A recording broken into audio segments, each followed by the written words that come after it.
या यूट्यूब चॅनलला सबस्क्राईब करायला कोणी विसरू नका. आपणही ऐका आणि इतरांनाही सांगा. सबस्क्राईब करायला कोणी विसरू नका. आमचे नवनवीन तडका व्हिडिओ पाहण्यासाठी व्हिडिओ खाली दिलेल्या सबस्क्राईब बटनवर क्लिक करा आणि हो, या घंटीला क्लिक करायला अजिबात विसरू नका.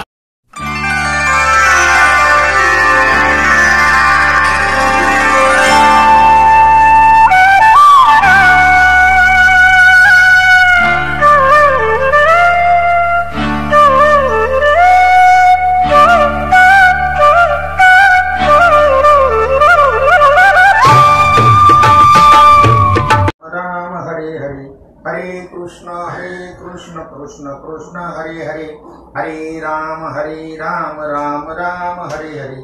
हरे कृष्ण कृष्ण कृष्ण हरे हरे, हरे राम राम राम हरे हरे. हरे कृष्ण कृष्ण कृष्ण हरे हरे.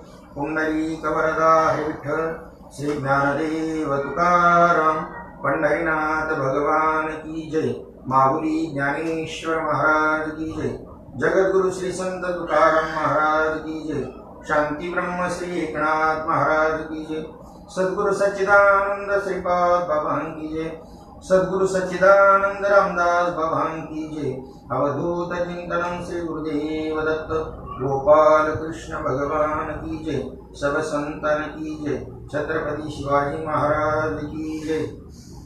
ब्रह्मानंदं परमसुखदं केवलं ज्ञानमूर्तिं, द्वन्द्वातीतं गगनसदृशं तत्त्वमस्यादिलक्ष्यम्.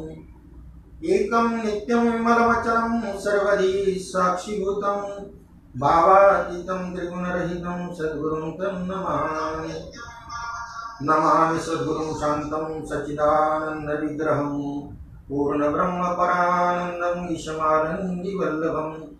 नमो सद्गुरु तुकया ज्ञानदीपा, नमो सद्गुरु सच्चिदानंद रूपा, नमो सद्गुरु भक्त कल्याण मूर्ति, नमो सद्गुरु भास्करा पूर्ण कीर्ती. स्वयं भानुजो भानु आराधिला, तयाच्या कुळी दीपकू दिव्य जाहला. हरिभक्ती लागो नितारी समस्ता, नमस्कार त्या श्री संत एकनाथा. श्रीपादनाथं गुरुराजमह्यं, मुमुक्षो नाम ज्ञानदानैक्यदक्षं. गोटी क्षेत्रे निवासं, तं नमामि वेद विद्यां वरिष्ठं. समचरण सरोजं सान्द्रलीलाम्बुदाभं, जगन्निहित पाणि मण्डनं मण्डनानां. तरुण तुलसीमाला कंधरं कंजनेत्रं, सैदय धवलहासं विठ्ठलं चिन्तयामि. मस्तकही पायावरी वारकरी संतांच्या, वारकरी संतांच्या. आता विश्वात्मके देवे, येणे वाक्यते तोषावे. तोषून मज द्यावे असाय दानही. जे खळांची व्यंकटी सांडो, तया सत्कर्मी रती वाढो. भूता परस्पर पडो, मैत्र जीवांचे. दुरितांचे तिमिर जावो, विश्वस्वधर्म सूर्ये पावो. जो जीवांची तो ते लाहो, प्राणी जातो. वर्षत सकळ मंगळी, ईश्वर निष्ठांची मांडियाळी. मनव्रत मंडळी, भेट तू तया भूता. चला कल्पतरुण जयाय, चेतना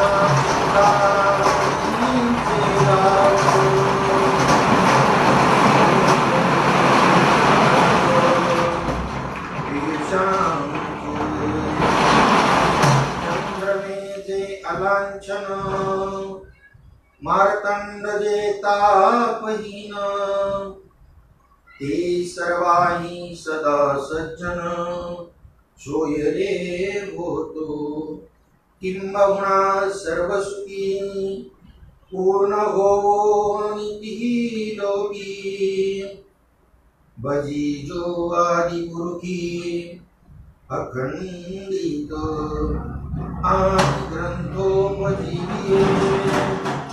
विशेषी लोकी ये दृष्टादृष्ट विजये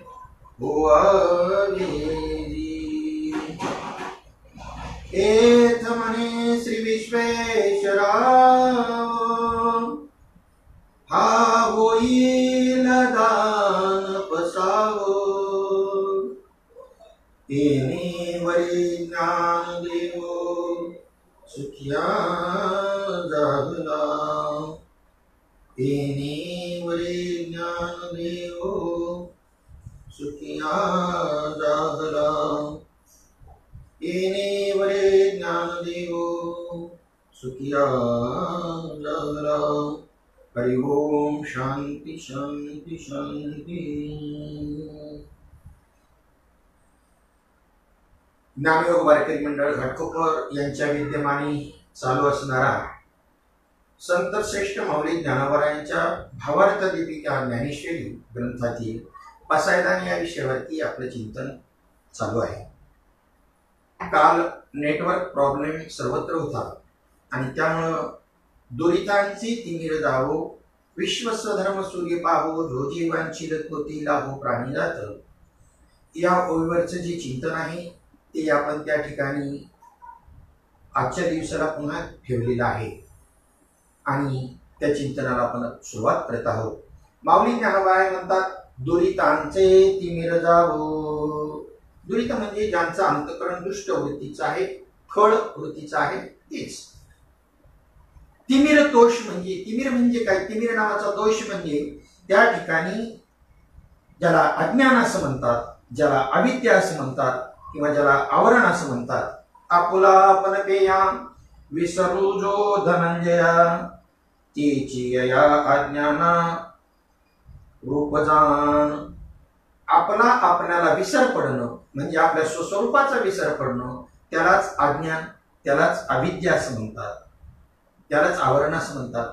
हा आवरण नावाचा दोष सद्गुरु कृपेशिवाय जात नाही, संतांच्या कृपेशिवाय जात नाही।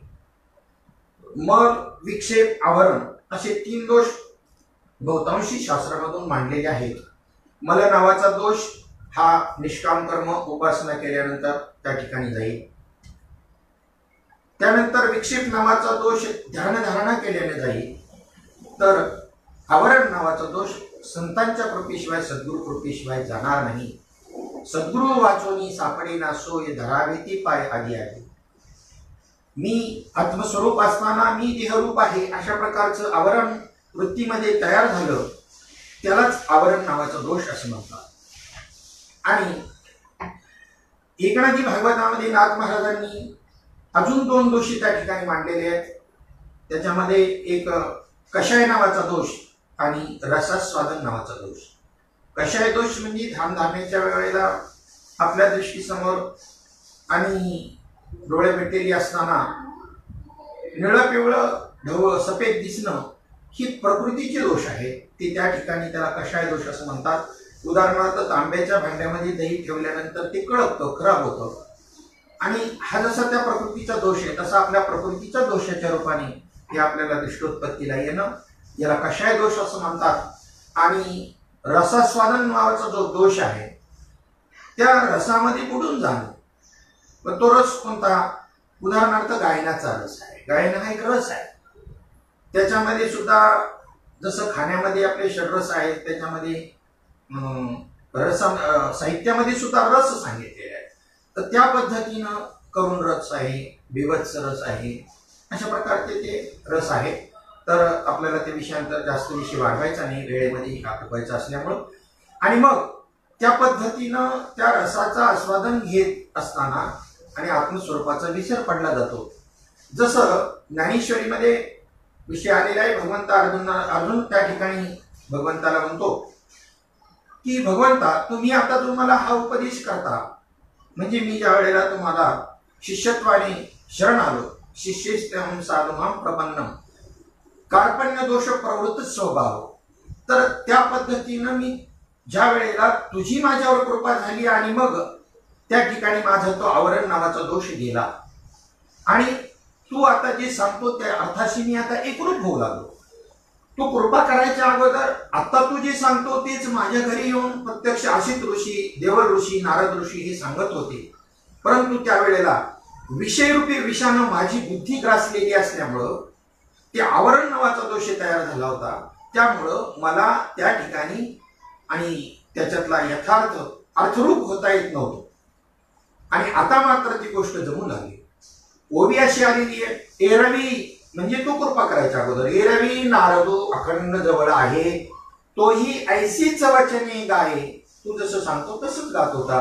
परी अर्थ न बुजवणे ठाई, परंतु त्याचा अर्थ न समजून गीत सुखची ऐको, त्या गीत छंदामध्येच आणि मी डोलत होतो. जगद्गुरु तुकोबाराय सुद्धा एका ठिकाणी म्हणतात, काय गातो हे कळेना, राग आळवितो नाना, व्रती करून या तोंड हका फोडितो प्रचंड, शंख करसी ज्याच्या नावे त्याचे नावची नाही ठावी. तुम्ही म्हणाले एकीकडे तासवी आलेली की गायनाची अंगी रंगी शक्ती अद्भुतपै अंगी, तर ते गायन तुम्ही कलेच्या माध्यमामधून जर स्वीकाराल तर मग नाही करणार. तर तिथले जे गायन आहे स्वस्वरूपाची वृत्ती ज्याची एक रूप झालेली आहे आणि त्याच्या माध्यमातून आलेले जे गायन आहे तो ते रंग आणि त्या ठिकाणी निर्माण करत असतात. कलागुणांनी निर्माण झालेला जो रंग आहे तो रजोगुणी तमोगुणी प्रकारातला आहे, जरी परमार्थिक स्थितीतला असला तरी सत्वगुणातला रंग तो त्या ठिकाणी तयार झाला पाहिजे, शुद्ध सत्वाचा रंग त्या ठिकाणी तयार झाला पाहिजे. आणि म्हणून हा जो आवरण नावाचा दोष त्या ठिकाणी निर्माण होतो तो रजतमोगुणाचा वृत्तीवरती त्या ठिकाणी पगडा तयार होतो आणि म्हणून या ठिकाणी तो आवरण नावाचा दोष संतांच्या कृपेने त्या ठिकाणी घालवला पाहिजे. त्यालाच तिमिर दोष असं म्हणतात. एक दृष्टांत सांगतो. दृष्टांत असा आहे, सच्चिदानंद ब्रह्मलीन बुधवारी बाबांनी नेहमी हा दृष्टांत सांगायचे. ते म्हणायचे एका डॉक्टरकडे त्या ठिकाणी एका माणसाला काय झालं, तो कावीळ झालेली आणि ती कावीळ दृष्टीत उतरली, त्यामुळे तिरळेपणाचा दोष निर्माण झाला. म्हणजे जिलेबीकडे पाहायचं लाडू मागायचं, हा तिरळेपणाचा दोष, तिमिर दोष. तर तो ती दृष्टीमध्ये असा दोष निर्माण झाल्यामुळं त्याला एका माणसाची दोन माणसं दिसायची, एका चंद्राची दोन, प्रत्येक एका वस्तूच्या दोन वस्तू दिसायच्या. त्यामुळे माणसाला धक्का बसू लागला. प्रातिभासिक जी सत्ता आहे ती भासमानता त्याला खरं समजायचा आणि जे खरं रूप आहे त्याचं स्थूल रूप त्या माणसाला तो खोटं समजून मग धडका बसायचा, मार खावा लागायचा. त्यामुळं त्या ठिकाणी त्याला कोणीतरी सल्ला दिला, डॉक्टरकडे जा. तो मग डॉक्टरकडे गेला. डॉक्टर साहेब मला तिमिर दोष असा निर्माण झालेला आहे आणि तिरळेपणा आलाय, एका माणसाची दोन माणसं दिसतात. तेव्हा तो डॉक्टर म्हणे तुम्ही तिघं कशाला आली माझ्याकडे, मला सांगा. ज्या डॉक्टरला एका माणसाची तीन माणसं दिसतात तो याच्यावर उपचार करू शकेल का? नाही. मग इथे आम्हाला सुद्धा अजून स्त्री पुरुष भेद दिसतो. महिलांनी कीर्तन करावं की नाही संप्रदायामध्ये मोठा गहन प्रश्न आहे. श्रीपाद बाबांनी, संत श्रीपाद बाबांनी मोठी क्रांती केली आणि ही व्यासपीठ ही नारदाची गादी आणि त्या ठिकाणी महिलांना मिळवून दिली. पूर्वीच्या काळामध्ये गाडगी मैत्री सारख्या महान अशा ब्रह्मवृंद स्त्रिया होऊन गेलेल्या आहेत. आपण त्याचा विसर पडतो. आपल्या दृष्टीमध्ये दोष आहे. मातृत्वाची दृष्टी का नाही आम्हालाही माहिती आहे. एकांती लोकांती श्रेयसी भाषण स्नान प्राण गेल्या जाणं करू नये, साधकाची दशा उदास असावी, हे बरोबर आहे. पण सिद्ध मंडळी सुद्धा अजून मुख पिळून बसलेली आहे. साधकांना तुम्ही आपल्याला ते नियम पाळले पाहिजे यात वाद नाही, परंतु ज्या वेळेला अजून स्त्रीरूपच आणि पुरुषरूप दृष्टी आपली जर असेल आणि स्त्रियांना कीर्तन करण्याचा अधिकार आहे की नाही असे जर मुद्दे उपस्थित होत असेल तर आपलं गैर गेलं की नाही हा विचार करण्यासारखा प्रश्न आहे. आणि म्हणून हा दोष दृष्टीचा दोष आहे. अशा प्रकारचा हा जो तिमिर दोष आहे, हा तिमिर दोष त्या ठिकाणी जो निर्माण झाला, कसा निर्माण झाला? भगवंत म्हणतात उद्धवाला, अनादि संसार मालेच्या ठाई नित्य विषय भोगिले पाही, ते ठसावले चित्ताच्या ठाई वारंवार देही सेविता. वास्तविकता मात्र अशी आहे की भगवंत म्हणतात उद्धवा, मी ज्या वेळेला हे मनुष्यरूपी बाहुलं बनवलं त्याच वेळेला मला जाणण्याचं ज्ञान मी त्याच्यामध्ये घातलं. मग इथे कोण ज्ञानी आणि कोण अज्ञानी? ज्ञान काय बोलायचा विषय का नाही, अनुभवाचा विषय. मुक्याने गोळ खाल्ला आणि एखाद्या माझ्यासारख्या घेवड्याने गोळ खाल्ला, दोघांना चव सारखीच लागणार आहे. हा हतवारी करून सांगेल मुका माणूस आणि हा बडबड करून सांगेल, पण चवीत फरक आहे का?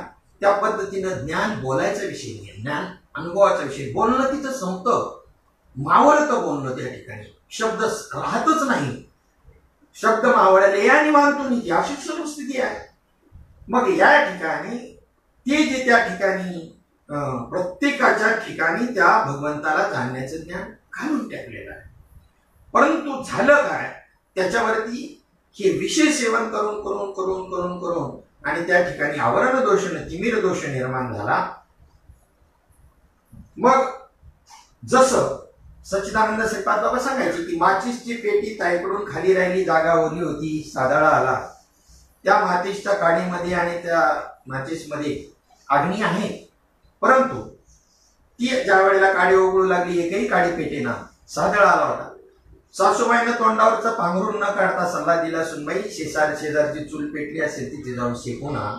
मग ती माचीस माझी शेकवल्यानंतर बरोबर आणि त्याच्यानंतर त्या ठिकाणी सादळा गेला, त्याच काड्या बरोबर उघडू लागल्या की नाही. म्हणायची वडाची साल पिपळाला लावायची नाही, सांगा बरं.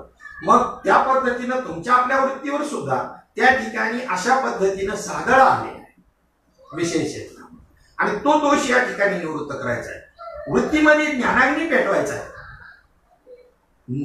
जगद्गुरु तुकाराम महाराज मी म्हणतात, ज्ञानाग्नी चेतविला ब्रह्मत्वेशी. झाला प्रेत रूप शरीराचा भाव या अभंगामध्ये. ज्ञानाग्नी चेतविला ब्रह्मत्वेशी. वृत्तीमध्ये तो ज्ञान बोलायचा विषय नाही, साधन आहे, आणि ती पेटवल्यानंतर ज्ञानाग्नी. मग ज्ञानाग्नी सर्व कर्मा आणि भस्मसात कृते अर्जुनस्तथा गीतेत सांगितल्याप्रमाणे एवढी पॉवर आहे त्याची. मग अपिचेत सुदुराचारो क्षिप्रम भवती धर्मात्मा, हे जे चॅलेंजचं बोलणं आहे भगवंताचं, ते तेव्हा अनुभूतीला येईल. मग असा हा आपल्या वृत्ती, आपल्या शरीरामध्ये काय आहे तर पाहिलं तर जेवढं ब्रह्मांडात आहे तेवढं तुमच्या पिंडात आहे. या पिंडाची पहिली रचना केली ब्रह्मदेवरूपी पिंडाची, आणि मग त्याला त्या ठिकाणी सांगितल्यावर त्यांनी आपल्याच अंतरंगामध्ये चिंतन करून देहाची जशी रचना आहे तशी ब्रह्मांडाची रचना केली. आधी रचिली पंढरी की काया ही पंढरी आत्मा हा विठ्ठल या अर्थाने, आणि मग त्याच्या अनुरोधाने हे ब्रह्मांड त्या ठिकाणी ब्रह्मदेवाने निर्माण केलं. मग जे पिंडी देह स्थिती ब्रह्मांडी पसारा, हरिवीन सारा व्यर्थ ब्रह्म. मग पिंडाचे ज्ञान असेल, ब्रह्मांडाचे ज्ञान आहे, पण त्या पिंड आणि ब्रह्मांड म्हणजे सर्ग आणि उपसर्ग 10 लक्षणं जी श्रीमद भागवतात सांगितली पुराणांची, त्याच्यात सर्गसृष्टी आणि विसर्गसृष्टी. सर्गसृष्टी भगवंताने निर्माण केलेली आहे आणि ब्रह्मदेवाने निर्माण केलेली ती विसर्गसृष्टी आहे. मग अशा पद्धतीनं तुमच्या आपल्या पिंडामध्ये, शरीरामध्ये पहा, पुन्हा शरीरातच पिंड आहे, ब्रह्मांड आहे. भ्रुकुटीपर्यंत पिंडाचा भाग आहे, तिथून वरती ब्रह्मरंध्रापर्यंत ब्रह्मांडाचा भाग आहे. चला, आपला तो आता विषय नाही. मी माझ्या आपल्याला माहिती करता जेवढा विषय घ्यायचा तेवढा घ्यायचा आहे. आपल्या शरीरामध्ये जसा त्या ठिकाणी ज्ञानाग्नी पेटवता येतो, आपल्या शरीरामध्ये जठराग्नी बी आहे. भगवंत सांगतात अहम 15व्या अध्यायामध्ये, अहम वैश्वानरो भूत्वा प्राणिनां देहमाश्रित प्राणापान समायुक्त पचाम्यन्नं चतुर्विधम. म्हणजे जठराग्नी सुद्धा आहे. एवढंच नाही, आपल्या शरीरामध्ये योगाग्नी बी आहे. म्हणून तर माऊली ज्ञानोबारायांनी आपल्या पाठीच वरती योगाग्नी प्रज्वलित करून मुक्ताबाईला, संत मुक्ताबाईंना, आणि त्या ठिकाणी पाठीवर मांडे भाजायला लावले विसोबा खेचरांची फजिती करण्याकरता. म्हणजे हे जे अग्नी आहे, आपल्याला तो अग्नी, ज्ञानाग्नी आपल्या वृत्तीमध्ये पेटवावा लागेल. त्यावेळेला तुमचा आपला तिमिर रूपी दोष जाईल. माऊली ज्ञानोबाराय मागतात, आपल्या जीवमात्रामध्ये तो तिमिर दोष कसा निर्माण होतो? पूर्वजन्मी पाप केले ते बहु विस्तारले, पूर्वजन्मी पाप केले, पूर्वीच्या जन्मांमध्ये पाप केलं त्याचा विस्तार होऊन विषय सुख नाशिवंत, विषय सुखी नाशिवंत आहे, पण ते सेवन करता करता सेविता तिमिर कोंदले, हा तिमिर रूपी दोष त्या ठिकाणी निर्माण झाला. ते विषय सेवन करून करून सेविता तिमिर कोंदले, 84 लक्ष योनी फिरता दुःख भोगिले. ज्ञानदृष्टी हरपली दोन्ही नेत्र आंधळे. ज्ञानदृष्टी हरपली म्हटलेलं आहे. आणि धर्म जागो सदैवाचा जीवा परोपकारी, आंधळ्या दृष्टी देतो त्याचे नाव मी उच्चारी.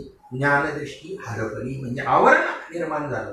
जसं डोळ्याच्या पाण्यापासून डोळ्यावरच पडळ तयार होतो आणि दृष्टीला अवरुद्ध करून टाकतं, दृष्टी कुठे गेलेली नाही. चष्म्यावाल्या माणसांना सच्चिदानंद श्रीपाद बाबा कीर्तन प्रवचनातून विचारायचे, तुम्ही चष्म्याने पाहता का न दृष्टीने पाहता? तर ते उत्तर द्यायचे, आम्ही दृष्टीने पाहतो. मग दृष्टीने पाहता तर चष्मा कशाला लावला? काढून टाका, मग का दिसत नाही? तर चष्मा हा तुमचं त्या दृष्टीवर आलेलं आवरण दूर करतो. दृष्टी स्वयं आतमध्ये तयार आहे. मग नेत्रदान करणं म्हणजे काय? त्या दृष्टीमध्ये एक पातळ द्रव पदार्थ आहे, परंतु तुमच्या देहात प्राण असतानाच तो काढून घेतला गेला पाहिजे. कारण त्यावेळेला त्याच्यातले ते ज्ञानतंतू जे असतात ते सचेतन असतात प्राणाच्या जोड असल्यामुळं. आणि मग तो द्रव पदार्थ दुसऱ्या दृष्टीहीन माणसामध्ये तो रोपण केल्यावर त्याला दिसू लागतं. याला नेत्रदान म्हणतात. नेत्रदान दृष्टीचे ज्ञानतंतू. आणि अशा प्रकारचं त्या ठिकाणी जे माझ्या डोळ्यावर पडळ आलं होतं निवृत्ती दादांच्या कृपेनं ते बाजूला झालं. या शब्दाचा जर्मन, जपान, ब्रिटन, अमेरिका यांनी विचार केला आणि काय केलं? संशोधन करून मोफत नेत्र शिबिर. ही माऊली ज्ञानोबा यांची कृपा आहे. त्या ठिकाणी ज्ञानदृष्टी हरपली दोन्ही नेत्र आंधळे. मग उपाय बी त्यांनी सांगितला. कृष्णांजन एक वेळा डोळा घालिता आढळ, तिमिर दुःख गेले फिटले भ्रांतीचे पडळ. तिमिर या विषयावर आपण बोलत आहोत. तिमिर दुःख गेले फिटले भ्रांतीचे पडळ. श्री गुरु निवृत्ती राये मार्ग दाविला सोज्वळ. बाप रखमादेवी वरू विठ्ठल दिनाचा दयाळ. धर्मजाग सदैवाचा जे बापर उपकारी. कृष्णांजन म्हणजे भगवंताचं नाम. बोध संतांकडून प्राप्त झाले. एक प्रकरण सर्प हे प्रकरण नाथ महाराजांनी केलेलं आहे. त्याच्यामध्ये सुद्धा असा विषय आलेला आहे. गुरु गारोडी आला धावून, बोध वैराग्याचे पाजिले पाणी. विवेक अंजन घातले नयनी, सोहम नाम ध्वनी वाजवी निशिदिनी हो. लोभ सर्प डंकला काय करू. म्हणून अखंड भजन त्यावेळेला तुमचं चालू होईल ज्या वेळेला आवरण रूपी दोष त्या ठिकाणी जाईल. आणि हा आवरण रूपी दोष त्या ठिकाणी जाण्याकरता ही गुरुकृपेचं अंजन त्या ठिकाणी घालावं लागतं. जैसे माऊली म्हणतात, जैसे डोळ्या अंजन भेटे ते वेळी दृष्टीची फाटा फुटे. मग वास पाहिली तीच प्रगटी महानिधी. त्यालाच विवेक असं म्हणतात, त्यालाच सद्गुरू म्हणतात. मदहृदयी सद्गुरू जेनी तारे लोहा संसार करू. मनोनि विशेषे अत्यादरू विवेकावरी. नाथ महाराज म्हणतात, गुरु कृपांजन पायो मेरे भाई. राम बिना कुछ खाली नाही. गुरु कृपांजन पायो मेरे भाई. अंदर राम बाहर राम, जहाँ देखो वहाँ राम ही राम. गुरु कृपांजन पायो मेरे भाई. आत बाहेर सर्वत्र परमात्मा भरून पूर्ण उरलेला आहे. ओतप्रोत. परंतु त्या ठिकाणी आपल्या दृष्टीवर म्हणजेच वृत्तीवर आवरण नावाचा दोष आलाय. त्याला तिमिर दोष असं म्हणतात. तो तिमिर दोषामुळं मेळ बसत नाही. सद्गुरूला शरण जायचं आणि तो आवरण रूपी दोष त्या ठिकाणी घालवायचा आहे. त्या ठिकाणी नाथ महाराज भागवतामध्ये सांगतात, डोळा देखनाची आहे. डोळ्यामध्ये दृष्टी आहे, परंतु अंधारामध्ये तो कोणत्या वस्तूला पाहू शकणार नाही. त्याला प्रकाशाचं साह्य पाहिजे. डोळा देखनाची आहे, त्याशी सूर्यो नसता साह्य. सूर्य म्हणजे प्रकाश. सिद्ध पदार्थ देखून राहे. जरी सिद्ध पदार्थ असले तुमच्या घरामध्ये तरी पाहू शकणार नाही तुम्ही अंधारामुळे. सिद्ध पदार्थ देखून राहे स्तब्ध राहे अंधारी. दुसरं उदाहरण दिलं, पर्जन्ये भूमी मार्दवाली, जमीन वापशावर आलेली आहे पाऊस पडून. बीजे कणिगासे भरली, बियांनी कणिक भरलेली आहे. परी ज्ञातेनी पेरणी नाही केली, तव पिकाची बोली पोचट. पण ज्ञात्या माणसाने जर पेरणीच केली नाही तर पीक आल्याचं बोलणं कसं असेल? पोचट ठरेल, खोट ठरेल, पिकच येणार नाही. पुढचं उदाहरण दिलं, पृथ्वी निधाने भरली आहे. तशी या पृथ्वीमध्ये अनेक प्रकारची रत्न आहे, अनेक प्रकारचे खनिज आहेत. पृथ्वी निधाने भरली आहे. परी पायाळे विन प्राप्ती नव्हे, परंतु पायाळू माणसालाच त्याची स्पंदनं जाणवत असतात. त्या जिथं धन आहे तिथं. तैसा आत्मा स्वतः सिद्ध आहे, परी गुरु कृपाला हे ते प्राप्ती. तसा आत्मा स्वयं सिद्ध आहे, त्याला प्राप्त करायचं नाही. प्राप्ताची प्राप्ती नाही, प्राप्ताची प्राप्ती संभवतच नाही. प्राप्तच आहे, प्राप्ताची प्राप्ती काय? आणि अप्राप्त म्हणजे त्याला म्हणतात की जो कधीच प्राप्त होत नाही. मग हे शब्द छल आहे नुसता, प्राप्ताची प्राप्ती ना प्राप्ताची प्राप्ती. आणि परंतु एक आहे, प्राप्त आहे असं म्हणणं सुद्धा कोणाला शोभेल? ज्याला तो तसा प्राप्त वाटतोय, ज्याच्या अनुभवात आलाय, ज्याच्या वृत्तीमध्ये वृत्ती तेवढी होऊन तेवढी व्यापक होऊन ज्यांनी त्याच्यामध्ये लीन झाली, त्याच्या दृष्टिकोनातून तो प्राप्त आहे. ज्याला प्राप्त नाही त्यांनी कसं म्हणता येईल? म्हणून या ठिकाणी अशा प्रकारचा हा जो तिमिर दोष आहे, तो तिमिर दोष त्या ठिकाणी, त्याबद्दल जगद्गुरु तुकोबारायांचं काय म्हणणं आहे आपण थोडंसं पाहूया. ते म्हणतात, देखत होतो आधी मागे पुढे सकळ. अगोदर मी सर्वत्र त्या ठिकाणी ते स्वरूप पाहत होतो, परंतु काय झालं पुढे? मग हे दृष्टी गेली, काही काळांतराने मग हे दृष्टी गेली, वरी आले पडळ. ती दृष्टी जाऊन वरती त्या ठिकाणी त्या दृष्टीवर काय झालं? पडळ निर्माण झालं आणि तिमिर दोष आला. तिमिर कोंदलीसी वाढे वाढता प्रबळ. तिमिर दोष येऊन आणि तो वाढत गेला, प्रबलतेने वाढत गेला आणि त्याचा परिणाम झाला भीत मी झालो देवा काय झाल्याचे फळ. आणि मी आंधळा झालो. आता मी तुला विनंती करतो की आता मज दृष्टी देई पांडुरंगा माय बापा, आता मज दृष्टी देई. शरण मी आलो तुझ निवारणिया पापा, शरण मी आलो तुझ. काय कर? अंजन देव गोनी कधी मार्ग सोपा. कोणता अंजन? विवेक रूपी अंजन. कधी मार्ग सोपा. मग जाईन सिद्ध पंथे अवघ्या चुकतील खेपा. मग मी सिद्ध मार्गाने जाईल. सिद्ध मार्ग म्हणजे नसरी लुटिता मागे बहुता जनी, जुनाट हे खाणी उघडले. सिद्ध महामुनी साधक संपन्न, जी हे जतन केले होते. जो मार्ग साधू संतांनी जतन करून ठेवला त्या मार्गाने मी जाईल.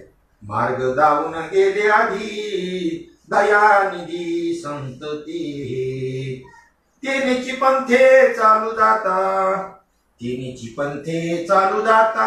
न पडे गुंता कोठे काही. किंवा माऊली ज्ञानोबा म्हणतात, संतांची संगती मनोमार्ग गती आकळावा श्रीपती. आम्ही म्हणतोय नुसतं, पण संतांच्या मार्गाने नाही, आपल्या मतानेच जातोय. म्हणून प्राप्ती नाही, अनुभव नाही.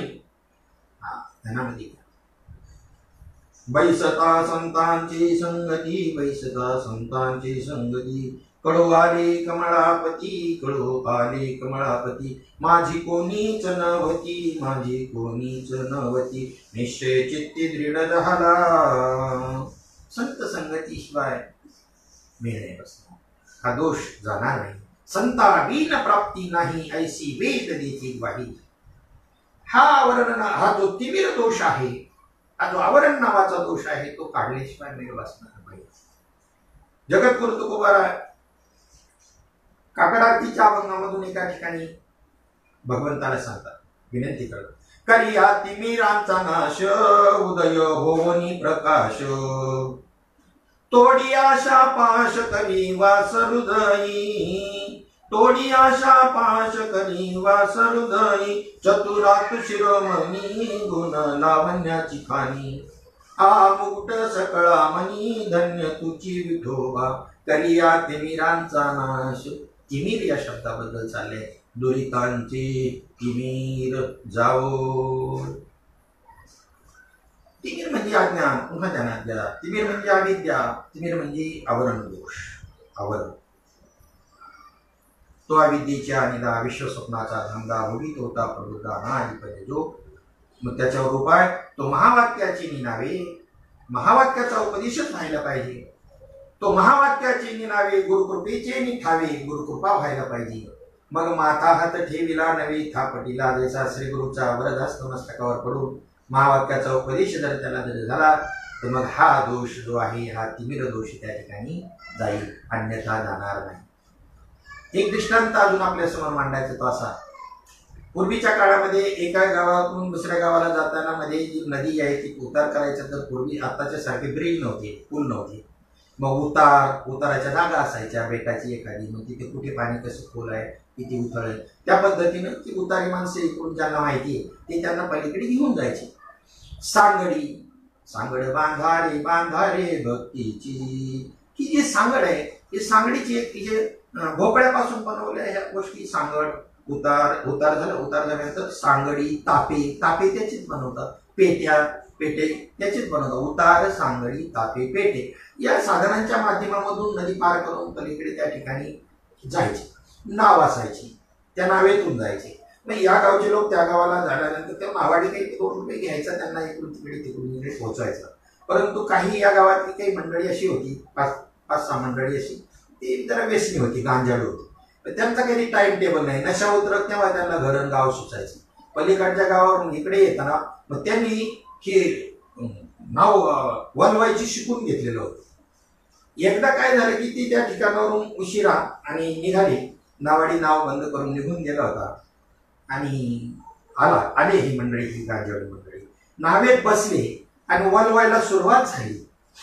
बराच वेळ झाला वलवतायत परंतु नाव काही पलीकडचे त्यांना ज्या तीराला जायचे तिकडे जायला तयार नाही. आता हे नशेत असल्यामुळे यांनाही बी आपण किती वेळ नाव वलवतोय माहित नाही. पण थोड्या वेळाने जेव्हा यांची नशा उतरल्यावर म्हणतात अरे रामभाऊ मला तर वाटतंय जवळजवळ तासभर झाला आपण आज नाव वलवतोय पण नाव पलीकडे का जाईना. तेव्हा रामभाऊनं उतरून खाली पाहिलं तर ती जी नाव आणि तिला बांधलेली एक रस्सी झाडाला बांधलेली त्या पट्ट्यांनी सोडलीच नव्हती आणि यांचं वलवायचं काम चाललं होतं. राम कृष्ण हरी जय जय राम कृष्ण हरी. वलवा किती वलवलं म्हणजे त्या ठिकाणी तुम्ही पलीकडे जाल. संतांचं जरा नीट वाङ्मय नीट समजून घ्या ना. आम्ही काही त्याच्यावरती टीका करतोय असं नाही. आम्ही अखंड रामकृष्ण हरीच म्हणतोय. साधनाबद्दल टीका करणार नाही. तुमच्या डोकं पोहोचत नसेल त्याला आम्ही काय करू. आवरण नावाचा दोष काढल्याशिवाय तुम्ही भगवंताचं गुणवर्णन केल्याचा फायदा जेवढा तुम्हाला व्हायला पाहिजे तेवढा होणार. पंख्याच्या हवेमध्ये आणि एअर कंडिशनच्या हवेत जेवढा फरक आहे तेवढा तुमच्या तन्मयतेमध्ये फरक पडणार आहे. वृत्तीवरचं आवरणच गेलं नाही. एक आहे सत्कर्म होईल, पुण्य होईल, पुण्याचं तुम्हाला फल प्राप्त होईल. परंतु त्या पुण्याचं फल भोग मिळेल, मोक्ष नाही मिळायचा, उद्धार नाही व्हायचं, भगवंताची भेट नाही होणार, भक्ती नाही होणार. नाही, त्याच्याकरता तुम्हाला निष्काम कर्म करावं लागेल. मग तसे संत भेटतील. भगवंताची भेट त्या पुण्याईनं होत असते. कोण पुण्य त्यांचा होईल सेवक म्हणजे एका विशिष्ट पुण्याईनं त्यांची सेवा घडत असते. ऐसे वर्मामध्ये दावी नारायण किंवा स्वर्गा पुण्यात्मके पापे जायचे पापात्मके पापे नरकाई जे माते जेणे पाविजे ते शुद्ध पुण्य येईल. असं शुद्ध पुण्य तयार व्हावं लागतं आणि ते निष्काम कर्माचरण केल्याशिवाय ते तयार होत नाही. आणि म्हणून या ठिकाणी असा हा आवरण रूपी दोष म्हणजे मी आत्मस्वरूप असताना मी देह आहे, देहाच्या संबंधाने माझे असा जो दोष वृत्तीमध्ये निर्माण झाला आणि त्यामुळं तो मिळ बसेना असंही अज्ञान, असा हा तिमिर आणि त्या ठिकाणी जावो. माऊली ज्ञानोबराय म्हणतात दुरितांचे तिमिर जावो. अशा प्रकारचा जे काही तिमिर दोष आहे तो त्यांचा त्या ठिकाणी जावो. आणि पुढे मग म्हणतात विश्व स्वधर्म सूर्य पाहावो. ह्या विश्वामध्ये संपूर्ण विश्वाला त्यांचा त्या ठिकाणी स्वधर्माचा लाभ घडो.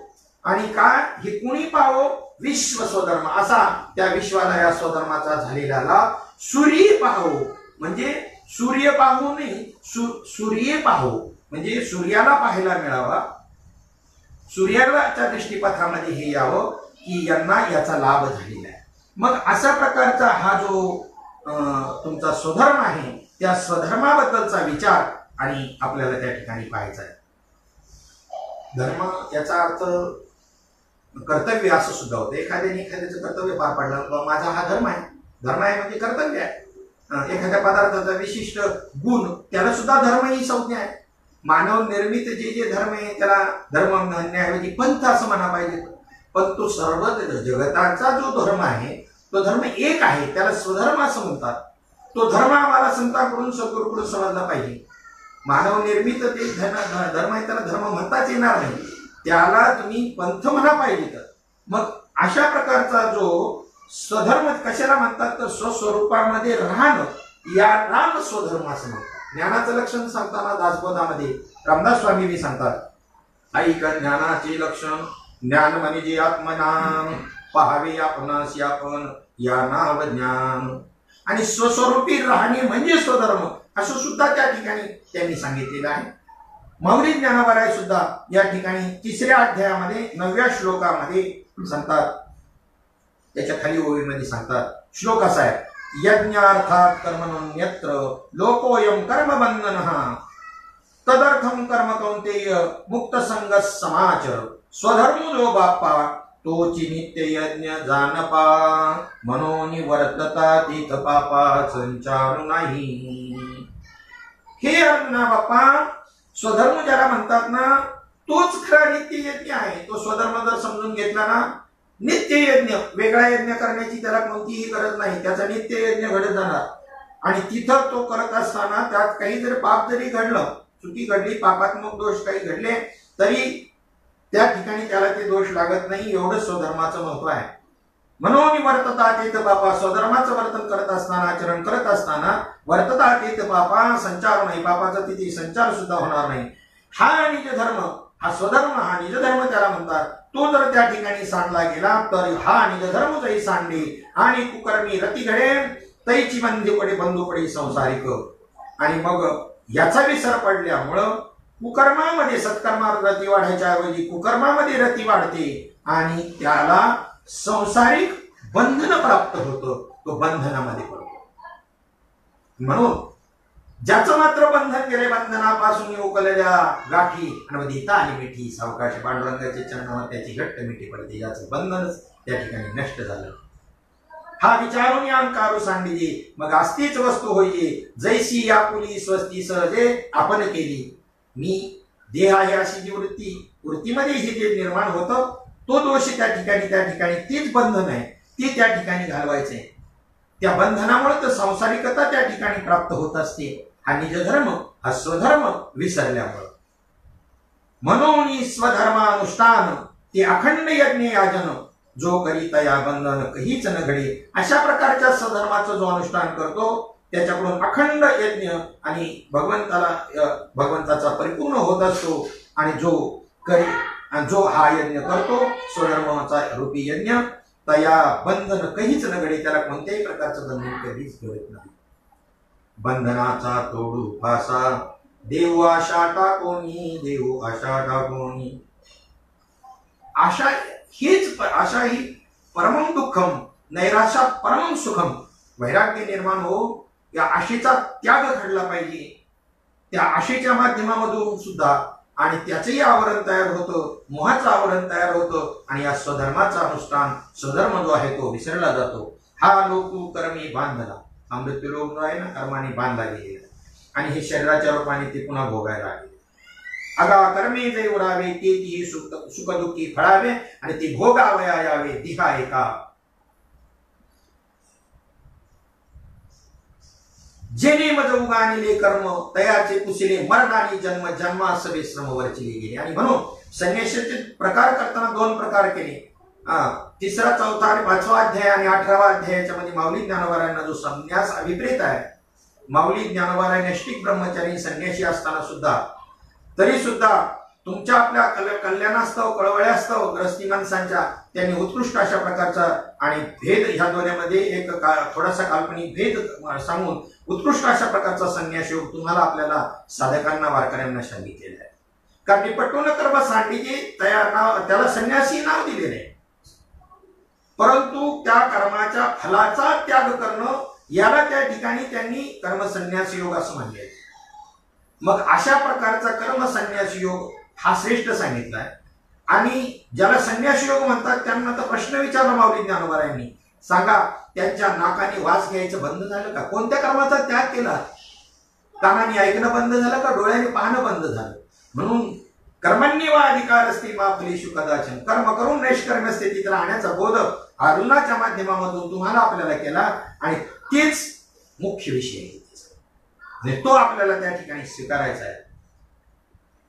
हा लोक कर्मी बांधला, हा मृत्यूलोक कर्माने बांधला गेलेला आहे आणि जोपर्यंत कर्म शिल्लक आहे तोपर्यंत देह शिल्लक राहणार आहे. म्हणून तुम्हाला त्या ठिकाणी त्या कर्मगतीवर मात करण्याकरता प्रबोध दिला आणि आता ज्ञानोत्तर भक्ती करा, भगवंताचा आनंद लुटा. तुम्ही आपण अखंड त्या वृत्तीवरती राहत नाही, त्याचं कारण आपलं कर्म त्या ठिकाणी आपल्याला प्रतिबंध निर्माण करतं. म्हणून नैष्कर्म्य कर्मयोग साधल्याशिवाय तुम्ही अखंड आणि सदा या गोष्टीकडे वाटचाल कुणीही कदापि करू शकणार नाही. लक्षात घ्या. हा लोक कर्मी बांधला, जो परतंत्राभूत झाला म्हणून तो परतंत्र झाला. तो नित्य यज्ञाती चुकला म्हणून या तो नित्य यज्ञ कोणता? स्वधर्म रूपी नित्य यज्ञ जो आहे तो करण्याचा त्या ठिकाणी चुकला म्हणून संसारिक झाले आणि या बंधनामध्ये पडले आणि या मृत्यू लोकांमध्ये किंवा कर्म त्यांना कर्म त्या ठिकाणी हा दोष त्या ठिकाणी निर्माण झाला. आता याची विषयी पार्था आणि याविषयी मी कथा सांगतो. तुझं सांगे नाही कमी कथा, जय सृष्ट्यादी संस्था ब्रह्मेने केली. ब्रह्मदेवाने जेव्हा ही सृष्टी निर्माण केली त्याच्याबद्दल मी एक कथा तुला सांगतो. मग त्या पुढच्या 10व्या श्लोकामध्ये सांगतात, सहयज्ञ प्रजा सृष्ट्वा पुरोवाच प्रजापती अनेन प्रसविष्य ध्वमेश ओस्त्वी ष्टकामधु तै नित्ययाग सहिते सृजिली भूती समजते परी निनतीच ती यज्ञाते सूक्ष्म म्हणून. ही प्राणीमात्र निर्माण करून त्या ठिकाणी ब्रह्मदेवानं त्यांना सांगितलं की तुम्ही हा स्वधर्म यज्ञ त्या ठिकाणी सर्वांनी करा. परंतु तो यज्ञ सूक्ष्म असल्यामुळं ही भूतमात्र मनुष्य मात्र त्याला त्या ठिकाणी जाणत नव्हते. त्यांनी प्रजेने त्या ब्रह्मदेवाला विनवणी केली. ती वेळी प्रजे विनविला ब्रह्मा. काय विनवलं? देवा काय आश्रय येतामा तव म्हणे तो कमळ जन्मा भूतां प्रती. त्यावेळेला आम्हाला तर हा सूक्ष्म अशा प्रकारचा जो तुम्ही स्वधर्म म्हणता ना, तो स्वधर्म रूपी यज्ञ आम्हाला जमणं शक्य नाही, तो सूक्ष्म आहे. मग आम्हाला त्या ठिकाणी काय करा? आम्हाला आश्रय काय आहे? आम्ही काय करावं? ही तुम्ही जी आम्हाला सांगताय हा स्वधर्म रूपी यज्ञ तो आम्हाला जमणार नाही सूक्ष्म असल्यामुळं. त्यावेळेला त्यांनी मग सांगितलेलं की जग आचरते आणि त्या पद्धतीनं आचरल्यानंतर त्या स्वधर्माचं जे फल आहे तेच मग हे कर्म कर्तव्य बुद्धीनं करत असताना त्यांनाही प्राप्त होणार आहे. त्यांना सांगतात ब्रह्मदेव, तुम्हा वर्ण विशेष वशे आम्ही हा स्वधर्मची विहिला असे. भगवंत जसं म्हणतात चातुर्वर्ण्य माया सृष्टम गुणकर्म विभागशा, त्या अनुसार त्या ठिकाणी तुम्हाला जो काही तुमच्या वर्णाच्या विशेषत्वानं तुम्ही ज्या वर्णाला प्राप्त झालेला असाल त्यानुसार तुमच्या वाटाला आलेलं कर्म जर त्या ठिकाणी तुम्ही आचरण केलं, तुम्हा वर्ण विशेष विषय आम्ही हा स्वधर्मीची विहिला असे. तुम्हाला तो स्वधर्मच सांगितलेला आहे. याती उपासना मगा पैसे पुरती काम, याची उपासना केली कर्तव्य बुद्धीनं तुम्ही जर कर्माचरण केलं तर तुम्हाला त्या ठिकाणी तुमच्या सगळं कामना पूर्ण होतील.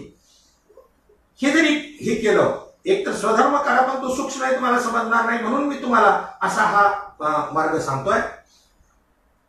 मग हे जरी हे केल्यानंतर मग तुम्ही व्रत नियम करावे. तुम्हाला व्रत नियम इतर काही करण्याची गरज नाही. शरीरातले न पिडावे, तपही करायची गरज नाही. दुरीकेही न वाचावे तीर्थाशिका, दूरवर तीर्थयात्रेला जाण्याची ही आवश्यकता राहणार नाही. योगाधिक साधनी साकांक्ष आराधनी, योगाधिक साधना आहेत ना योग यागादी, ती किंवा जिथे शंका निर्माण होईल अशा प्रकारच्या काही आराधना आहेत, उपासना आहेत, काही मंत्रयंत्र विधान आहेत. मंत्रयंत्र विधानी झनी करा, तीही करायची काही तुम्हाला आवश्यकता नाही. देवतांतरा न बजावे, देवतांची उपासना करू नका, ही सर्वता काही न करावे. तुम्ही स्वधर्म यज्ञी यजावे अनायासी. तुम्हाला जो स्वधर्म रूपी यज्ञ प्राप्त झालाय ना तो मात्र तुम्ही विसरू नका, तो करा. मग हे बाकी तर करावं लागणार नाही. आणि अहेतुक चित्ताने करा, कोणतेही हेतू धरून करू नका. अहेतुके चित्ते अनुष्ठापाय याते पतिव्रता पती या परी. पतिव्रता स्त्री जशी आणि आपल्या पतीला अनुसरते, इतरांचा इतर पुरुषाचा अंतःकरणात विषयी भावाने विचारही करत नाही, कल्पनाही करत नाही, त्या पद्धतीनं या ठिकाणी तुम्ही या स्वधर्म रूपी यज्ञाचा मी जो तुम्हाला सांगतोय तो अहेतुक चित्ताने त्या ठिकाणी त्याचं अनुष्ठान करा. तुकोबाने म्हणतात पतिव्रती जैसा व्रतान प्रमाण आम्हा नारायण तैशा परी, त्या पद्धतीने माऊली ज्ञानोबाराजी सांगतात आणि भगवंतही आपल्याला सांगतात, आपल्याला सांगतात. तैसा स्वधर्म रूप मखू हाच सेव्य तुम्हा एकू, हाच तुम्हाला स्वधर्म रूपी यज्ञ आणि सेवन करणे योग्य आहे. ऐसे सत्यलोक नायकू बोलता झाला, असा त्या सत्यलोकाचा निवास करणारा नायक ब्रह्मदेव त्या ठिकाणी प्रजेला सांगतोय. देखा स्वधर्माते भजाल, अशा या स्वधर्माला जर तुम्ही भजलं तरी कामधेनू हा होईल, हा तुम्हाला कामधेनूच्या रूपानं फलद्रूप होईल. मग प्रजा होऊन संडीलत्मती कदा, मग तुम्हाला कधीही तो सोडणार नाही. आणि पुढे त्या ठिकाणी म्हणतात देवान भावयतानी न ते देवा भावयंतु भा परस्परम भावयंत श्रेय परम वाप्स्यत. जै येणे करुणी समजता परितोषी होईल देवता, मग ती तुम्हा इप्सितार्था ती देती. मग तुमच्या या क्रियेनं त्या देवता प्रसन्न होऊन तुम्हाला इप्सित जी इच्छा आहे त्या ठिकाणी तुमची इच्छा पूर्ण करतील. या स्वधर्म पूजा पूजिता देवता गणा समजता योगक्षेम निश्चिता करीत तुमचा. असा हा स्वधर्म रूपाची पूजा करत असताना ते देवतागण तुमच्यावर प्रसन्न होऊन तुमच्या योग क्षेमाची चिंता तुम्हाला ठेवणार नाही. तुम्ही देवाते भजाल, तुम्ही त्या देवांना भजाल, देव तुम्हाला तुष्टतील, त्या देवता तुम्हाला तुष्टतील, प्रसन्न होतील. ऐशी परस्परी घडेल प्रीती जेथ, अशी प्रीती जिथं निर्माण होईल तेथ तुम्ही जे करू म्हणाल त्या पैसे सिद्धी जाईल, वांछितही पुरेल मानसीचे, आणि तुम्ही जे जे म्हणाल ते होईल. अशा प्रकारे त्यांच्यात आणि तुमच्यामध्ये प्रीती निर्माण होईल. ऐशी परस्परे घडेल प्रीती जेथ. म्हणून अशा प्रकारचा हा जो स्वधर्म आहे तो आचरण करत असताना कोणत्याही प्रकारच्या कर्माचा त्याग करण्याची सुद्धा आवश्यकता नाही. त्याकरता ते सांगतात, उदाहरण देतात 20व्या श्लोकामध्ये, कर्मण्येव ही संसिद्धी अस्तिता जनकादया लोकसंग्रहमेवापि संपशन कर्तुमर्हसि. देखपा जनकाधिक कर्मजात अशेक न सांडिता मोक्ष सुख पावते झाले. कोणत्याही प्रकारच्या कर्माचा त्याग न करता एका राज्याचा राधिकारी असणारा, राजा असणारा, मिथिला नगरीचा विदेही राजा जनक, परंतु तो असा हा निजधर्म स्वधर्म जो आहे तो पाळतो त्या ठिकाणी, त्याच्यापासून त्या ठिकाणी तो बाजूला होत नाही. त्याच्याकरता त्याला कोणत्याही कर्माचं त्या ठिकाणी त्याग करावा लागत नाही. या कारणे पार्था मीही तुला सांगतो अर्जुना, व्हावी कर्मी असता हे आणि काही एक अर्थ उपकारेल. म्हणून आपल्या कर्मावरती आस्था ठेवून आणि ती कर्म आचरण करा, त्याचा कोणताही प्रतिबंध या स्वधर्माचं आचरण करताना आणि होणार नाही. मग 17व्या श्लोकामध्ये सांगतात, यस्त्वात्म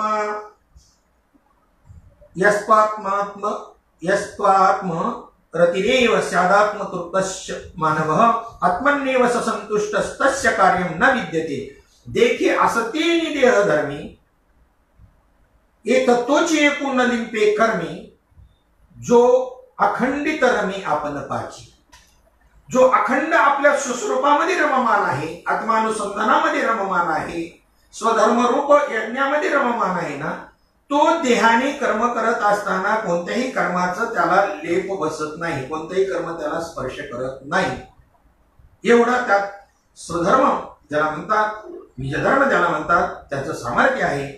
जे तो आत्मबोधी तोषला, आत्मबोधानं तो संतुष्ट झालेला असल्यामुळं तरी कृतकार्य देखील राहिला म्हणून सहजे सांडवला कर्मसंगू. आणि त्यामुळे तो संतुष्टता, त्याला कृतकार्यता प्राप्त झाल्यामुळे आत्मबोधानं आणि या कर्माचा संग त्याच्याकडून सहजच सुटला जातो. असा कर्म त्याग अपेक्षित आहे. साधू संतांना कर्म करण्याचं सोडताच येणार नाही, सुटणारच नाही. तर या शरीराच्या माध्यमामधून कर्म पाठीमागं लागलेले आहे. कर्म जोपर्यंत आहे तोपर्यंत सुटेल त्यावेळेला देह सुद्धा नसणार आहे, आणि जोपर्यंत कर्म आहे तोपर्यंत देह सुटणार बी नाही. की त्यांचं आत्महत्या करतात, शेतकऱ्यांची आत्महत्या, अज्ञान आहे त्यांचं. विचारांनो, तो उपायच नाही हो. तुम्ही आत्महत्या केल्यानं अजून फसताय. पुन्हा तुम्हाला ते ऋण वैर आणि हत्या शास्त्र सांगतं, कोणाचंही कर्ज ऋण वैर आणि हत्या हे कधीही चुकत नाही. कोणाचं कर्ज घेतलेलं जुनी माणसं सांगायची, अरे जा नको देऊ, जा बैल होऊन तुला माझ्या घरी जन्म घ्यावा लागत आणि फेडावा लागत. खरोखरच आहे. आणि कोणत्याही प्राणी मात्रांपासून तुम्हाला भीती धरण्याचे कारण नाही बरं का, सांगतो. बळी आपला ते खाये आयसीनी जरी बाधित होय तरी मास्या का न होय निसंतानं. मोठा मासा छोट्या माशाला खातो. तुम्हाला छोटे मासे दिसलेच नसते ना. तर सर्प तुम्हाला दंश करणार नाही का? तुमच्या कर्माचा त्याचा संबंध नसेल तर कसा दंश करेल? पाय पडला तरी काही करणार नाही. आणि कर्माचा संबंध असेल तर त्या ठिकाणी काचेच्या महाला मध्ये येऊन तुम्हाला दंश केल्याशिवाय राहणार नाही. राजा परीक्षितीचं उदाहरण लक्षामध्ये. सच्चिदानंद श्रीपाद बाबा ज्या वेळेला एका मारक्या बैलाजवळ आमच्या समोर गेली असताना आणि त्या ठिकाणी आम्ही ओरडलो तर ते बाबा तिथून हल्ले सुद्धा नाही, त्याच ठिकाणी उभे राहिले आणि म्हणतात त्याचं माझं काही घेणं देणं नाही भाऊ, तो मला कशा करता मारेल, केवढा मोठा सिद्धांत कर्माचा मांडून ठेवला का? माझं त्याचं काही घेणं देणं असेल तर तो मला मारेल. तो तटस्थ उभा होता बैल सुद्धा, त्याच्या तोंडावरून हात फिरवला, का रे भाऊ तुझं माझं काही देणं घेणं आहे का? तो गळगळा त्याच्या डोळ्यामधून अश्रू झाला. पहा, हे साधू संतांचा अनुभव आम्ही प्रत्यक्ष अनुभवलेला आहे. संत म्हणजे बोलण्याचा विषय नाही, अनुभवाचा विषय. तर देणं घेणं जर त्या जीवापासून तुमचा काही कर्माचा संबंध असेल तर तुम्ही चुकू शकत नाही, आणि नसेल तर तुम्हाला त्याचा संबंध जरी आला तरी काही बाधा होणार नाही. मग कोणाला घाबरता, कशाबद्दल भय धरायचं? चला असू द्या. या ठिकाणी जे तो आत्मबोधी तोषला तरी कृतकार्य देखे झाला, म्हणून सहजे सांडवला कर्म संगू. आणि मग सहजच त्याला त्या कर्माचा संघ अशा प्रकारे सुटत जातो. अशा प्रकारचं महत्व त्या ठिकाणी जे आहे हे अनन्यसाधारण असं महत्व स्वधर्माचं आहे. आपला विषय चाललेला आहे विश्व स्वधर्म सूर्ये पाहो. स्वधर्म म्हणजे काय, ह्या विषयाबद्दल माऊली ज्ञानोबारायांनी 3ऱ्या अध्यायामध्ये जे काही चिंतन सांगितले ते आपण त्या ठिकाणी पाहत आहोत. भगवंत सुद्धा गीतेच्या माध्यमामधून याच त्या ठिकाणी 35व्या श्लोकामध्ये सांगतात की बाबांनो, श्रेयान स्वधर्मो विगुण. सर्वात जर श्रेयस्कर काय असेल तर स्वधर्म आहे. श्रेयस आणि प्रेयस वेदामध्ये 2 मार्ग मांडलेले आहेत, श्रेयस आणि प्रेयस. श्रेयस मार्ग हा तुम्हाला श्रेयस्करच आहे, कल्याणच करणार आहे. प्रेयस मार्ग म्हणजे विषयांची आवड असणारा, प्रिय वाटतील तुम्हाला, परंतु त्याने मात्र श्रेयस्ता गाठता येणार नाही प्रिय विषय. आणि म्हणून श्रेयान स्वधर्मो विगुण परधर्मानुष्ठ स्वनुष्ठितात स्वधर्मे निधनम श्रेय परधर्मो भयावह. स्वधर्मामध्ये मरण जरी प्राप्त झालं ते आचरण करत असताना तरीही श्रेयस्कर आहे. या उलट परधर्म कितीही श्रेष्ठ जरी असला, परधर्म म्हणजे विषयाकडे वृत्ती जाणं, याला परधर्म म्हणतात. अन्य कोणता परधर्म स्वधर्माची व्याख्या नाही. आत्माशी अनुसंधानाशी वृत्ती निगडीत राहणं हा स्वधर्म, आणि त्याच्यामध्ये मरण जरी आलं तर स्वधर्मे निधनम श्रेया. आणि परधर्म म्हणजे त्याच्या विरुद्ध विषयाकडं देहाकडं चित्तवृत्ती लागणं. आणि अशा प्रकारचा जो धर्म आहे तो मात्र तो त्या ठिकाणी भयावह आहे. अगा स्वधर्म आपला जरी का कठीण झाला तरी हाच्या अनुष्ठीला भला दे. मग स्वधर्म कठीण आचरायला कठीण जाईल, परंतु जरी आचरायला कठीण जरी असला ना तरी तोच आचरला गेला पाहिजे.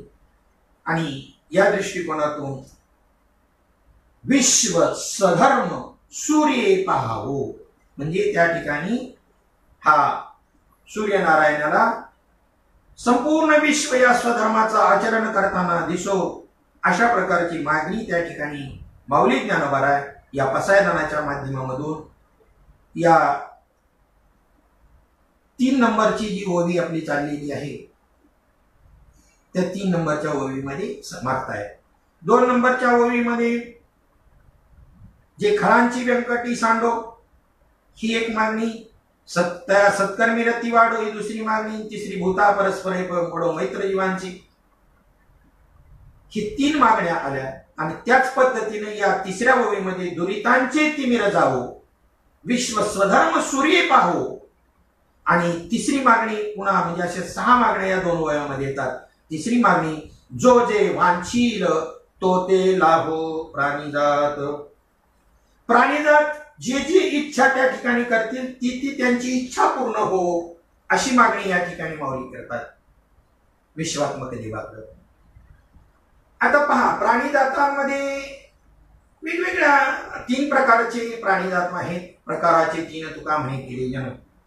मग ते त्यांच्या गुणानुसार त्यांच्या प्रेय वस्तूनुसार विषयवृत्तीचे जे आहेत त्यानुसार विषयाची मागणी करतील भगवंताकडे. मग ती विषयाची मागणी सुद्धा त्या भगवंताने पूर्ण करायची का, भगवंताने पूर्ण करावी का? विचार आहे. जो जे वांछील तो ते लावो, जो जे वांछित जे जी इच्छा करेल, जे जे इच्छे प्राणी ते ते पूर्वी चक्रपाणी. वास्तविक पाहता जे काही आपल्याला प्राप्त होतं ते सर्व त्याच्याच कृपेने प्राप्त होत असतं, त्याच्या सत्तेने प्राप्त होत असतं. परंतु असं असताना सुद्धा मग जे बाधक आहे तुम्हाला,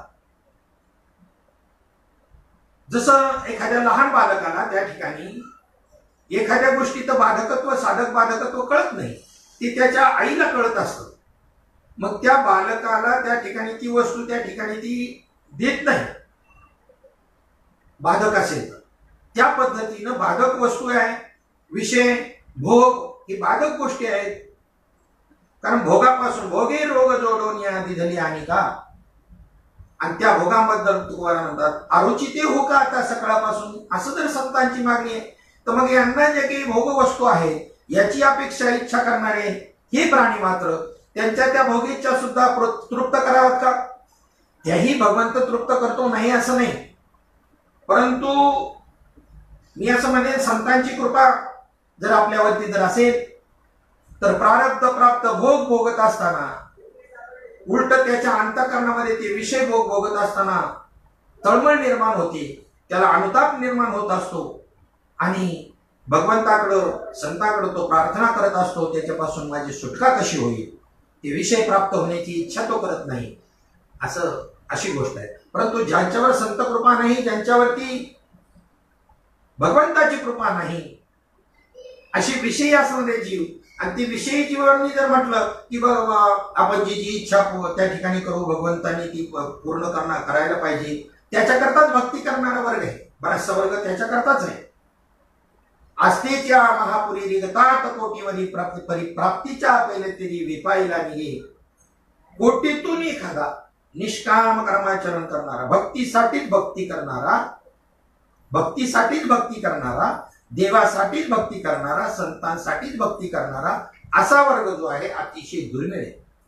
अज्ञानी लोकांची भक्ती कशा करता, अज्ञानाची भक्ती इच्छिती संपत्ती, संपत्ती प्राप्त व्हावी, संपणारी म्हणून तिला संपत्ती म्हणली आहे, आणि ती प्राप्त व्हावी.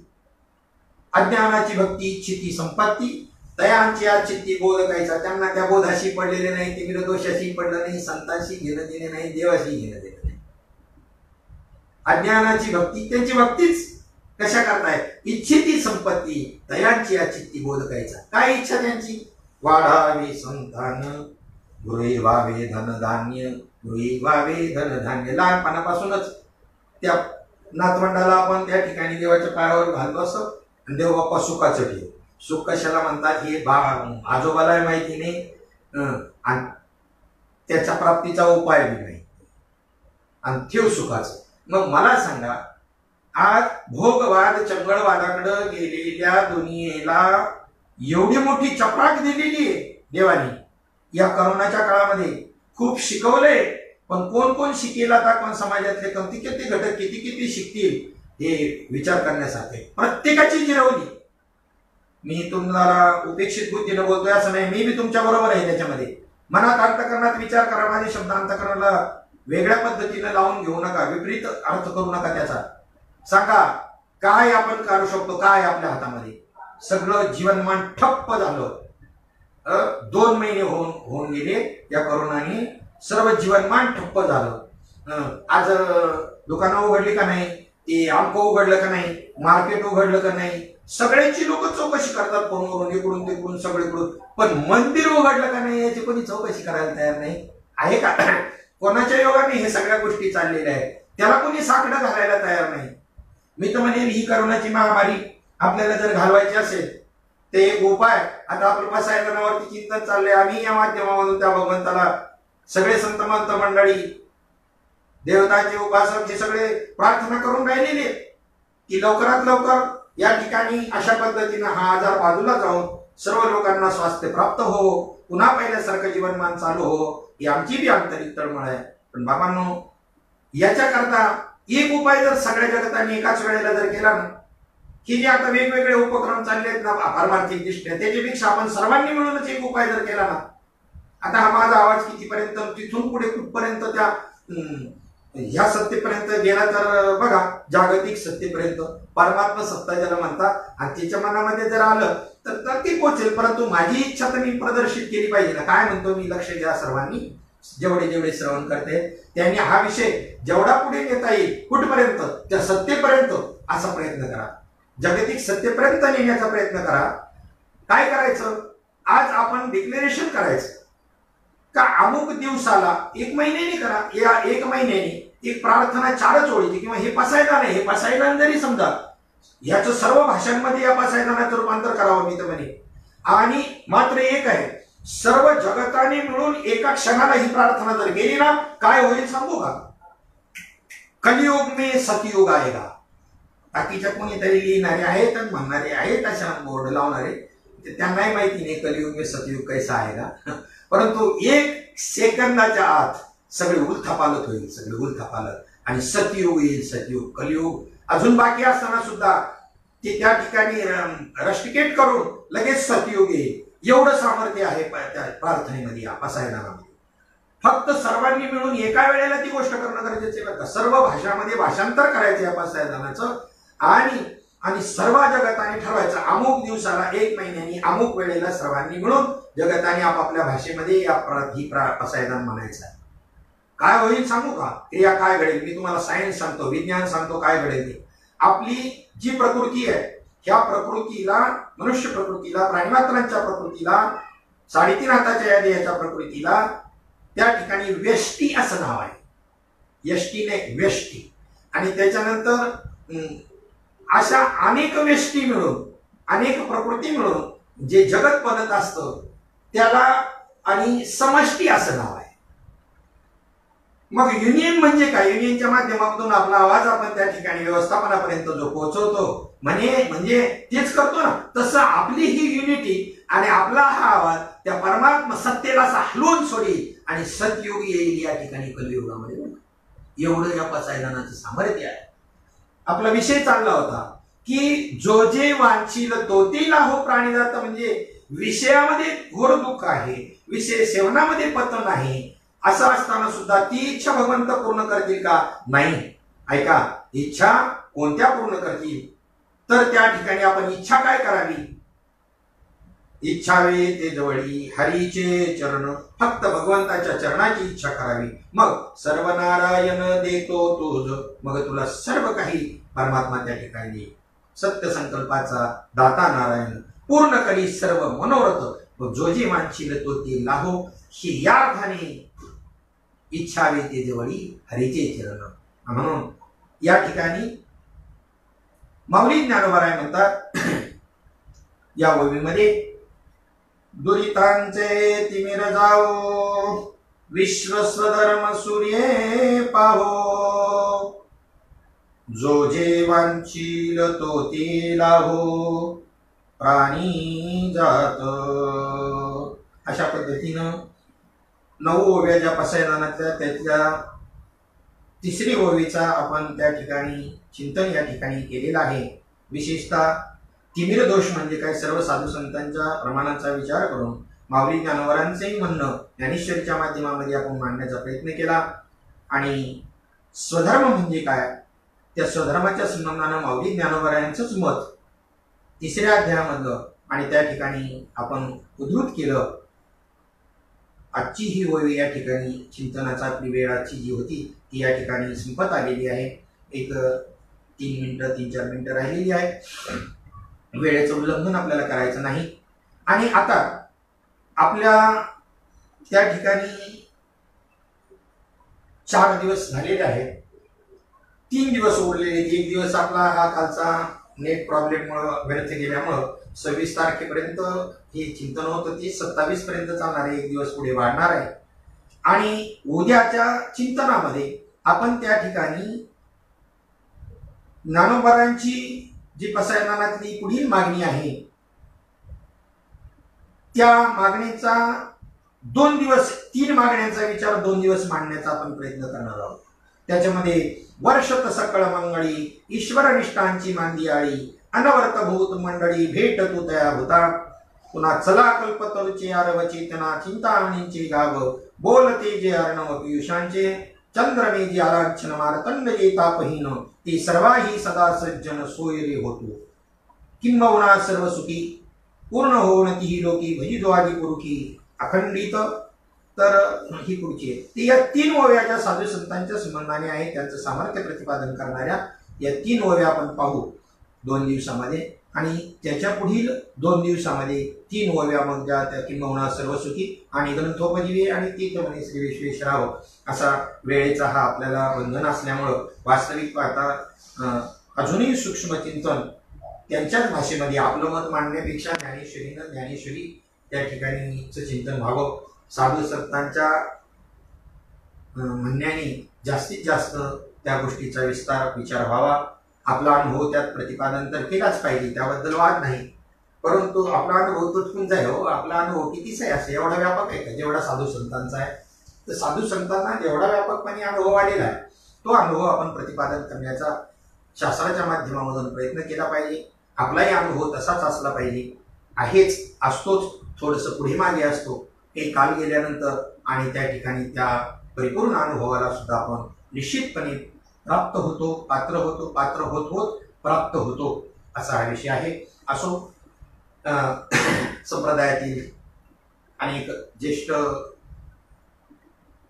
मंडळी अधिकारी मंडळी या फेसबुक लाईव्हच्या माध्यमामधून श्रवण करत असतील अनेक साधक बंधू भगिनी श्रवण करत असतील वारकरी बंधू भगिनी त्या ठिकाणी श्रवण करत असतील या सर्वांच्या चरणी साष्टांग दंडवत आणि या सर्वांच्या चरणी आणि सद्गुरू सच्चिदानंद श्रीपाद बाबा रामदास बाबा यांच्या चरणी माऊली ज्ञानोबाराय जगद्गुरु संत तुकाराम महाराज शांतीप्रभू एकनाथ महाराज नामदेवराय पांडुरंग परमात्मा या सर्वांच्या चरणी सेवा समर्पित करूया पुंडरी गवरदा हरी विठ्ठल श्री ज्ञानदेव तुकाराम पंढरीनाथ भगवान की जय माऊली ज्ञानेश्वर महाराज की जय जगद्गुरु संत तुकाराम महाराज की जय शांती ब्रह्म श्री एकनाथ महाराज की जय सद्गुरु सच्चिदानंद श्रीपाद भगवान की जय सद्गुरु सच्चिदानंद रामदास भगवान की जय अवधूत चिंतन श्री गुरुदेव दत्त गोपाल कृष्ण भगवान की जय सुरसंतन की जय छत्रपति शिवाजी महाराज की जय विठ्ठल विठ्ठल विठ्ठल विठ्ठल पुंडरी गौरदा हरि विठ्ठल श्री ज्ञानदेव तुकाराम माऊली ज्ञानेश्वर महाराज की जय जगद्गुरु संत तुकाराम महाराज की जय सद्गुरुनाथ भगवान